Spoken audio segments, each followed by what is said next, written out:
Alcohol and Good Decisions by Orphaned Account on AO3. Summary. Get dressed and be quiet. You could go through the window. The window? Dude, you're on the third floor. Shut up or they'll hear you. But the damage was already done. A young, confused voice called out, Daddy? And Shouta cursed with the fury of 1,000 suns. Because fuck this attractive blonde for making him look like a terrible father. Emmy was never going to let him live this down.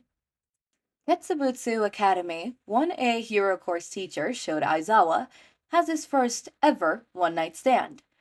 So of course his kid had to walk in the next morning while Shota's bed buddy, who he never got the name of, is still there. And of course Shouta doesn't want to explain the concept of a one-night stand to his son, so he settles for Izuku's idea of having a sleepover. Emmy is thoroughly entertained by her colleague and best friend's pain. And maybe some getting together happens, because damn, if seeing a guy be good with his kid wasn't a turn on for Shouta. Episode 1. Chapter 1. The night that started it all. Objectively, the man looked far too attractive to be talking to Shouta. Long blonde hair that framed his face and fell over his shoulders, tucked behind his ear as to not hide the numerous gold and silver piercings he wore.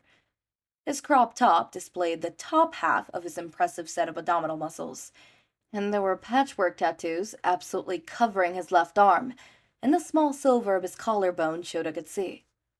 Vibrant green eyes were half hidden behind dark-rimmed glasses, and oh shit, was that a tongue ring? Damn. Shouta was really glad Izuku was staying the night at Emmy's, that night for some auntie-nephew bonding, in the own woman's words. But despite the man's outrageously attractive exterior, it had actually been his laugh that drew Shota's attention. For the most of the night, Shouta had been sitting at the bar with his whiskey, sipping slowly as he tried desperately to blend into the wooden countertop. Emmy had insisted on him getting out and experiencing life for once, show. Slipping condoms into his wallet, fortunately out of Izuku's line of sight, she had smacked him on the ass and sent him on his merry way to the nearest gay bar, with his 5-year-old on her hip. And really, with that kind of interaction, Shouta was deeply regretting leaving his kid with the woman. Who knew what kind of terrible things she was teaching the child? Shouta, however, was not a peoply type of person. In fact, he was horribly introverted. Teaching kids was different. Them he could scold and discipline, but he couldn't offer to discipline the redhead that had been staring at him since he arrived, because that would surely have the opposite of intended effects. Being around other adults was difficult. In fact, ever since Inko had passed away, the only adult Shouta had spent time around, besides his mother's, was Emmy. Even though she graduated a few years behind him, the young woman had started teaching at Ketsubutsu Academy before him. After Inko's demise and taking in Izuku as his son, Shouta needed a job other than his underground heroing to help support a growing child. Emmy had somehow remembered Shouta and had offered to help him get a job at Ketsubutsu. After getting his teaching license, it was only a matter of Emmy courting the principal into giving him a job.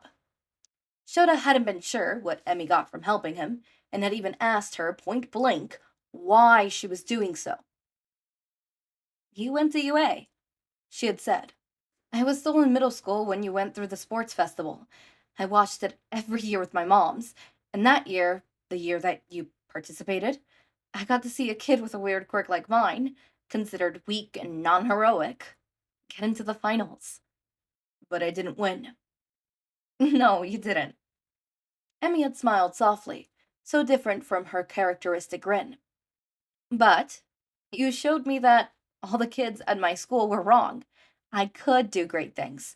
Like go to UA or be a hero, even with my weird quirk. Because you could. I didn't make it into the heroics course at UA. Shouta had reminded her. No, but neither did I. Emmy had smiled softly, so different from her characteristic grin. But you showed me that all the kids at my school were wrong. I could do great things, like go to UA or even become a hero, even with my weird quirk, because you could. I didn't make it into the heroics course at UA. Shouta had reminded her. No, but neither did I. Emmy's smile had taken a turn to a Cheshire grin. But we both ended up in the hero course at Ketsubutsu. You were just 2 years ahead of me, but I remember you, Shouta, and what you did for me. So now, let me help you. And damn it, when she put it like that, offering up such an innocent, pure motive, Shouta had to. Not that Emmy hadn't tried to hit on him later, but he quickly told her that he didn't play for her team. And Emmy quickly started trying to get him partnered up with any and all of their male coworkers. And so Emmy had become Shota's one and only friend, an honorary Izuku's aunt joke. That being said, Shota didn't have much interaction with other adults outside of work. Okay, he had no interaction with other adults outside of work. Which was why this was so difficult for him. Sitting there at a bar all alone while others danced and drank and made merry even though it was summer. And then Shota heard him, the gorgeous blonde that he was suddenly buying a drink for, singing it across the bar and drawing the other man's attention. The blonde had laughed. He'd laughed so loud and boisterous and carefree, and it was so different than Emmy's quirked laugh. Hers sounded high pitched and plasticky, but this man's laugh, it sounded like sunshine. It was low toned, yet loud. Melody in a way as it reverberated through the bar. The man had been laughing at something a woman dressed in all black leather next to him had said. She was pointing fun at another man, dark haired and blushing, definitely straight, and the blond man was cracking up. Shota had felt a blush rise to his cheeks, and he had asked the bartender to top off the man's drink. Unfortunately, the blonde had taken it for the coming on that it was. Wasn't, was not, absolutely wasn't, because Shota can't talk to the hot blonde, and oh my god, he was walking Shota's way, and he strode over to Shota's side, tucking his hair behind his ear and easily drawing Shota into conversation. Fuck. This guy was hot. And was right. Damn it, she was right way too often. Shota needed human interaction. Maybe he could ask the blonde on a date? Or for his number, at least. They could text or something. Yeah, okay, Shota could do this. He could ask the hot, gorgeous, sunshine human next to him for his phone number. And then, in a couple of days, he'd text the man and see how he was doing. Hey. The blonde leaned against the bar, his breath hot on Shota's cheek as he whispered in his ear. You want to get out of here? And damn him. Shota was already a few whiskeys in, and he couldn't stop himself when he said, My place isn't far. Good. The blonde chuckled. 'Cause mine is. But I wouldn't mind riding there with you. Or riding you at all. Shota's alcohol blush deepened, and damn it, his crotch was already stirring. Drowning the last of his whiskey for courage, Shota stood and grabbed the blonde's collar before grinning and murmuring, Good. I'll call a cab. He saw she hadn't been expecting the bartender to refill his drink. To his own chagrin, he was a bit of a lightweight, and exceptionally flirty when drunk. So he tried to cut himself off before Namuri could thrust him off to the first attractive drunkard she saw. She'd already tried to hook up Tensei with a drag queen, which had ended horribly and hilariously. Tensei was still blushing about it. But then, his drink was suddenly full, and Isashi was quirking an eyebrow in question to the bartender. They shrugged, gesturing over their shoulder and saying, "Dark-haired one at the end, looks a little homeless. He didn't leave a message or nothing." "Just means you'll have to go to talk to him," Himari teased, and Isashi rolled his eyes, ready to shut her down. And then he saw him. The dark-haired, certainly not homeless-looking, utter fucking Adonis at the end of the bar. Hisashi choked on a gasp and quickly took a sip of his drink to hide it. Rather than hair, the god sitting at the bar had a pitch black mane that shined purple in the blue lighting of the bar, curly and wild, and pulled halfway up and back to show a bit more than stubble on his straw jawline. His eyes were dark, seemingly hooded, as he looked down at his own drink. The slightly wrinkled, and boy did Asashi want to wrinkle it more, charcoal dress shirt he wore was unbuttoned enough to show his collarbone and some of his chest. And the sleeves were rolled up to show his forearms, which, fuck. Hisashi's brain, helpfully supplied, were muscular and scarred. 2 points in Hisashi's attractive book. "Well?" Nomori teased, cocking her head up and hip. "You gonna leave that poor, sexy man to be utterly alone all night?" Choosing to take a sip of his liquid courage, Hisashi, not taking his eyes off of the Greek god across the bar, tossed over his shoulder. "Don't wait up, guys." Tensei groaned. "Sashi, please don't leave me here with her." "Don't wait up." Hisashi repeated, darting far away from Nomori's smugness and Tensei's misery as he slid up next to the man. "Hello, darling," he drawled, grinning as he took a sip of his drink. It was something fruity that Nomori had suggested, but Hisashi was suddenly feeling like it was a lot stronger than she had earlier let on. That, or being around this fucking fine-ass specimen, was making Hisashi lightheaded. "Thanks for the drink." The man blushed, and wasn't that fucking adorable? Hisashi wanted to kiss him and squeeze his bubble butt that sat on the bar stool so beautifully. "Shy, are we?" Hisashi chuckled a bit, feeling himself grow slightly bashful. "Well, real sorry about this, but I'm not. Maybe he could get this guy's number. Hopefully he could get into this guy's pants at the very least. But his number would be good too, because for all that he hung out with his friends, Hisashi got lonely with just his cat. Noodles was adorable and amazing, but Hisashi wanted love and affection from a human being, not a little demonic terror of the night. Ever since he'd taken on teaching at UA, Hisashi had less and less free time. Working at the station was a dream job, and he adored his students. And being a hero was his life, but 3 jobs were a lot. And there were only so many hours in the day, so Hisashi's dating life had suffered quite terribly.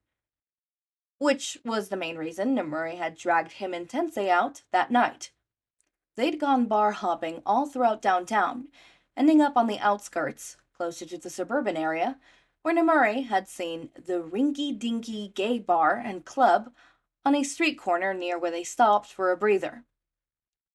"Sashi, live a little," she teased him. "You've been unbearably clingy recently, sweetheart, but I don't want exactly what's in your pants." "Nem!" He blushed right back. "I haven't been clingy." Sorry, Sashi." Tensei had rubbed the back of his neck sheepishly. "But you kinda have been.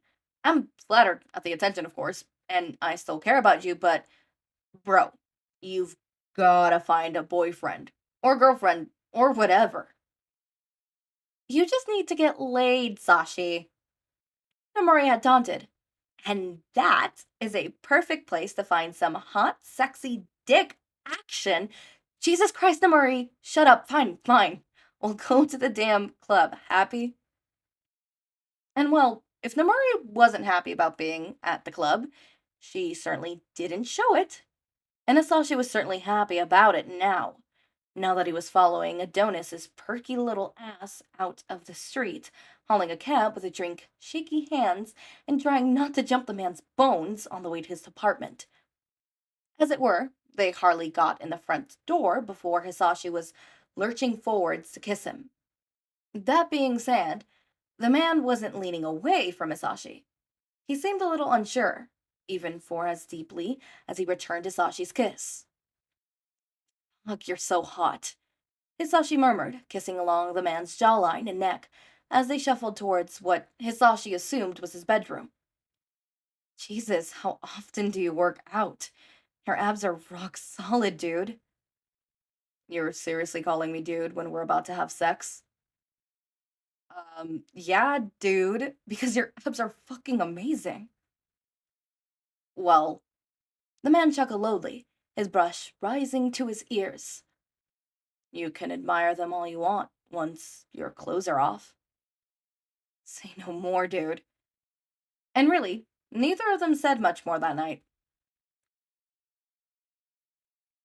When the alarm went off, Shouta hit snooze. Most of the time, despite being a night owl and despite the rising sun with all of his being, Shouta got up on time. He had to get Izuku ready for the day. After all, and he was a teacher, he had to be prompt. But Izuku was at M's, and Shouta was tired and achy and hungover. So, groaning, he smacked the alarm clock until it shut the hell up. Rolling over, Shouta snuggled into the warmth next to him before falling quickly back asleep. Wait, warmth? Eyes snapping open, Shouta realized that, in the sleep-addled way he suddenly lost hours in what felt like moments between hitting snooze and rolling over onto the strong chest of the man he brought home last night. Because he could hear the front door opening, could hear Emmy's laughter and Izuku's bright giggles, and fuck, was it noon already? Yes, it would seem it was already noon, because M had brought Izuku back home, and there was a naked man in Shota's bed. Get up, Shouta hissed, smacking a pillow into the blonde's face. The man sputtered, sitting up slowly and groaning loudly, earning another smack from Shota's pillow. Get up! Shouta snapped, earning a groggily blink from the blonde. The man frowned at Shouta for a moment before reaching over to the nightstand and grabbing a set of hearing aids. And wow, Shouta must have been out of it last night to not have noticed the man taking them out. Then again, he'd been a little drunk and a lot bit tired, exhausted and sore from the numerous rounds and positions this attractive, skillful blonde had put him through. He'd certainly been exhausted enough to forget about his fucking kid, or at least forget about what time his kid was coming home, and then sleep long enough to not be able to kick out his one night stand. M was never going to let him live this down. When the blonde had his hearing aids on, Shouta hissed out, Get dressed and be quiet. You can go through the window. The window? Dude, you're on the third floor. Shut up, or they'll hear you. But the damage was already done. A young, confused voice called out, Daddy? And Shouta cursed with the fury of 1,000 suns. Because fuck this attractive blonde for making him look like a terrible father. Daddy? The blonde asked, looking utterly gadsmacked. You have a fucking kid in here? He wasn't here last night, idiot. Shouta snapped, dragging himself from the bed and putting on the clothes nearest to him. Picking up the man's crop top from the night before, Shouta pegged it as hard as he could at the blonde's head. Get fucking dressed, dumbass. As humiliating as it was fortunate that M had heard their arguing coming from the bedroom, because she managed to keep Izuku occupied long enough for the two men to get dressed. And it was fortunate that they both had long hair, because between the two of them, there was a total of 10 visible hickeys. Are you married? The man snapped at Shouta while trying his best to pull his hair over his collarbone. Are you fucking kidding me? I'm not married, you assuming jackass. Shouta snarled right back. Not everyone who has a kid is married, and I'm not some cheating fucking asshole. No, just a fucking asshole then. The blonde offered back, in too chipper of a voice. Shouta leveled the same glare at the man that he did with misbehaving students, but the blonde merely rolled his eyes. Can't scare me, Adonis.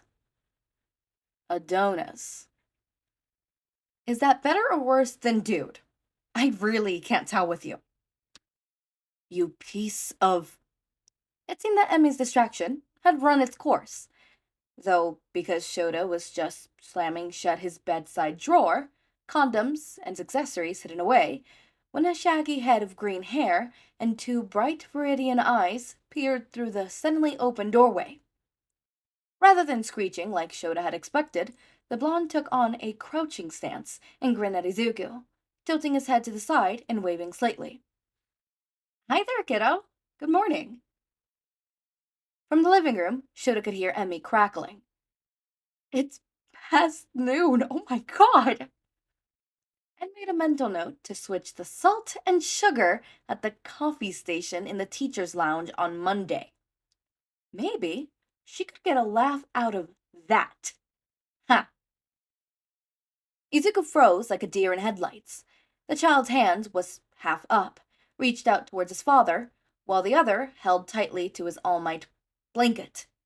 That dreaded, cursed blanket that Shouta hadn't been able to find a suitable substitute for, because of course it was his kid that had to love All Might.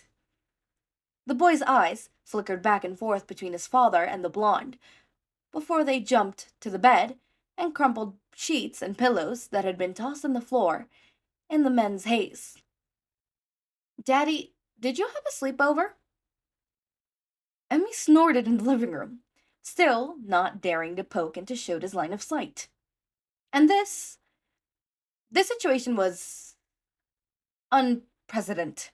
Again, Shouta didn't really do adult interactions, and he certainly never had a one-night stand before. But he really didn't want to go about explaining sex to his 5-year-old when he literally just woke up, not with M in the living room and an utter stranger in his bedroom. And so, Shouta said, yes. Well, it wasn't technically a lie. The blonde had slept over, after all. Daddy, you had a sleepover with President Mike and didn't invite me? What? M scutterly screeched as Shouta whipped his head around to stare at the blonde. And yeah, if he squinted and tilted his head a bit, he could kinda see it. President Mike was another of Izuku's favorite pro heroes, one that he had listened to on the radio insistently. Shouta must have been drunker than he thought last night, not to have recognized the man's voice, even without whatever radio persona he put on. Wow, I see you're a big fan, little listener. The blonde, President fucking Mike, cheered to Izuku. That's really rad that you recognized me. Yamada! Came Emmy's now hysterical laughter from the living room. Oh my god, Shouta, fucking Yamada? Izuku ignored his auntie, thankfully, being rather used to her boutiest of hysteria. Turning all of his attention onto President Mike, Izuku began doing what he did best, rambling.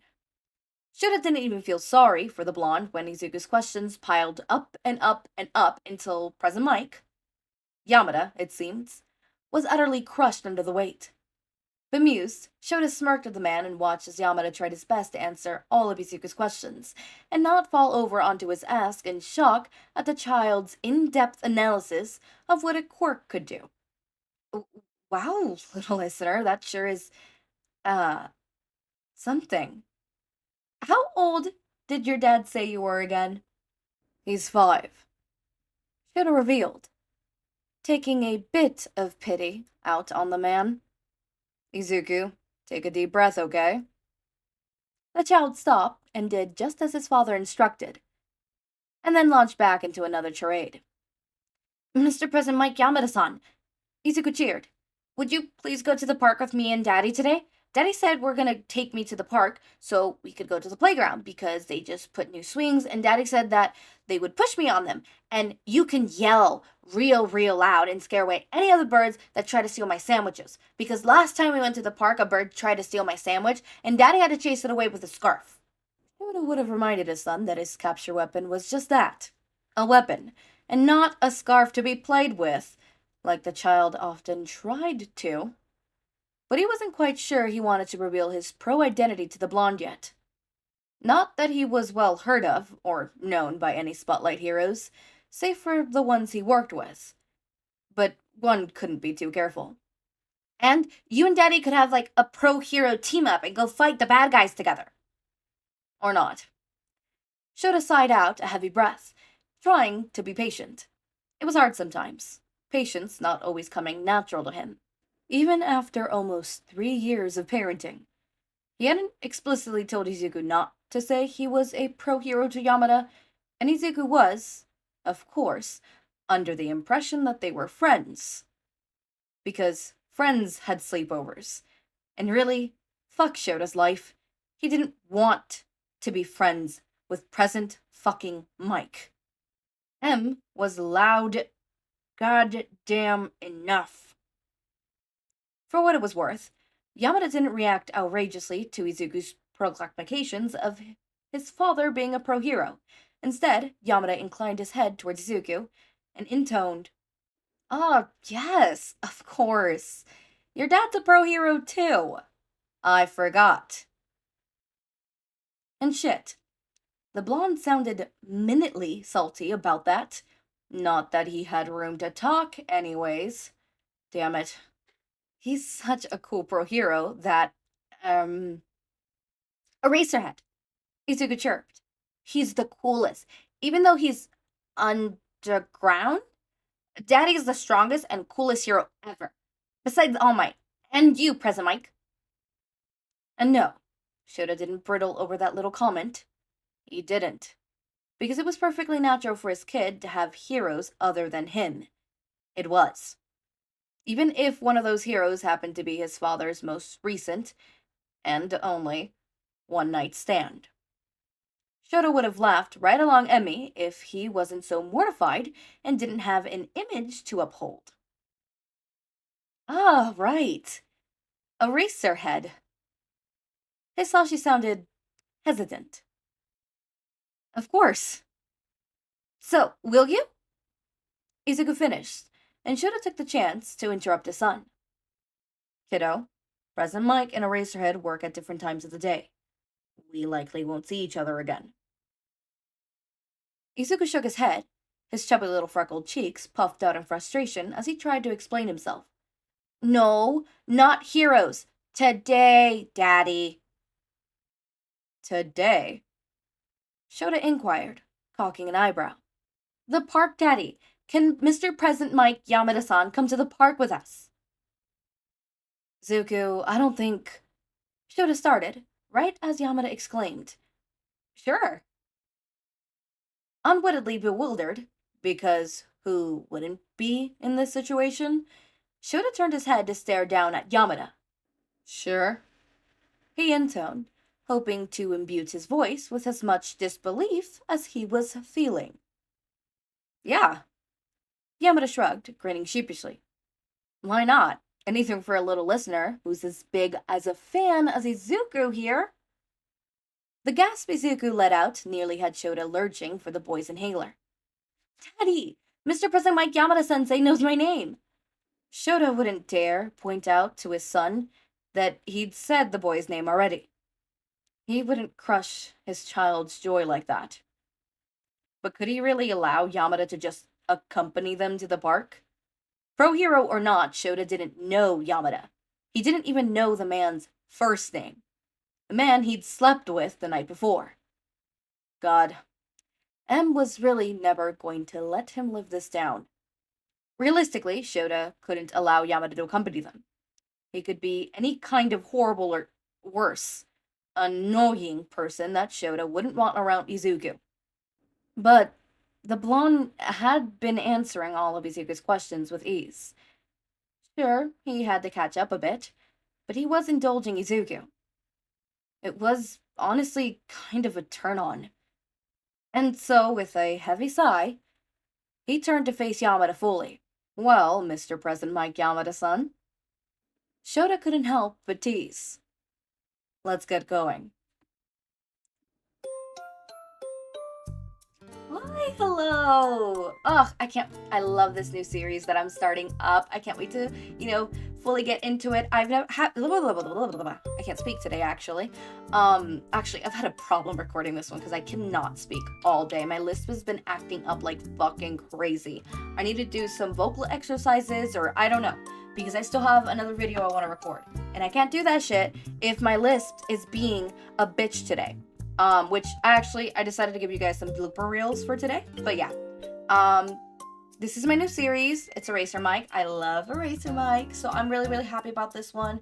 I can't wait to do more. I have not read this story. I tend to not read stories before I podfic them for the most time. At least if they're My Hero Academia podfics. If it's my 5 p.m. slot, which is my random fandom podfics, I tend to try to read those before, coming in and podficking them, But I'm liking this so far. I'm really, really enjoying it so far. Chapter 2 is called To the Park. Turning around, Shouta took in the sight of Yamada crouching next to his son, beaming at the child just as Izuku had been beaming at him before.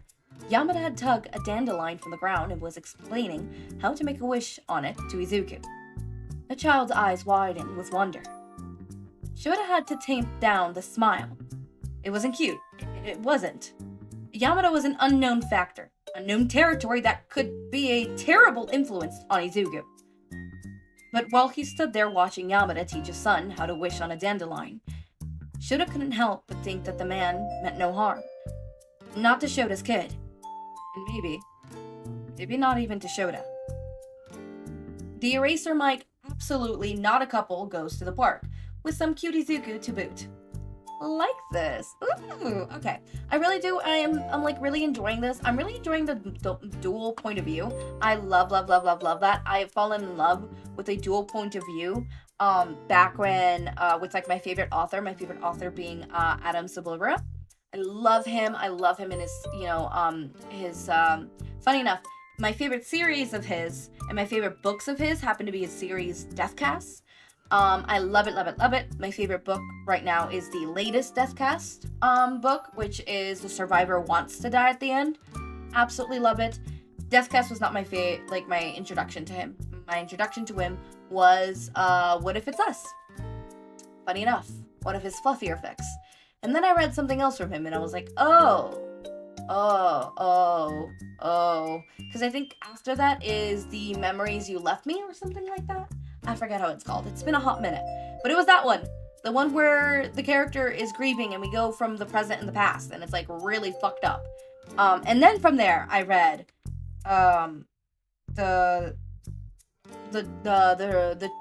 They Both Die at the End. There we go. Anyways, I hope you really enjoyed this podfic so far. I really enjoyed this chapter. This chapter was super cute. I actually really liked the premise. It's a really interesting premise, because Aizawa didn't go to UA. He instead went to Ketsubutsu. And if you tell me I'm pronouncing it wrong, I searched it up a billion times, and that's the only way I found that it's pronounced. If I'm pronouncing it wrong, I am so sorry. But it's really interesting to see a dynamic where they weren't friends before and they're becoming friends now. I tend to read a lot of stuff where like they're already like super best friends and then they get together type shit, or whenever they're not friends or they didn't know each other, it's because of an AU fic. Like a completely AU fic, like no quirks type bullshit, you know? So this one's really interesting. I wonder, is Izuku Aizawa's biological kid? Or I don't know. It's like, I don't know. I don't know. We'll find out. Anyways, here is my bloopers. Enjoy. Emmy's smile had taken to a that's what it took. I think this is the time I introduce bloopers. Picking up the man's crop top from the night from before. Fuck! I can't speak! My lisp was giving me a fucking run for my money, and my dyslexia is throwing me in the ringer. I have 2 bitches at my ass. Even after almost 3 years of pentoring. Pentoring? What the fuck is pentoring? But he was indulging Izuku's son. What is that? No, I'm not being dyslexic here. He was indulging Izuku's son. I'm gonna change that as I say it, because what the fuck? Alright, that was my bloopers. Thank you so much for watching my... What? Huh? My outro. What the fuck happened? As always, my raindrops, make sure to eat, sleep, drink water, take your meds. Have a wonderful day or night. Link to my Discord server and social... As I've mentioned, my list is really being a bitch today. As always, my raindrops, make sure to eat, sleep, drink water, take your meds. Have a wonderful day or night. Link to my Discord server and socials are down in the description. Subscribe to see more of my content, and thank you so much for watching.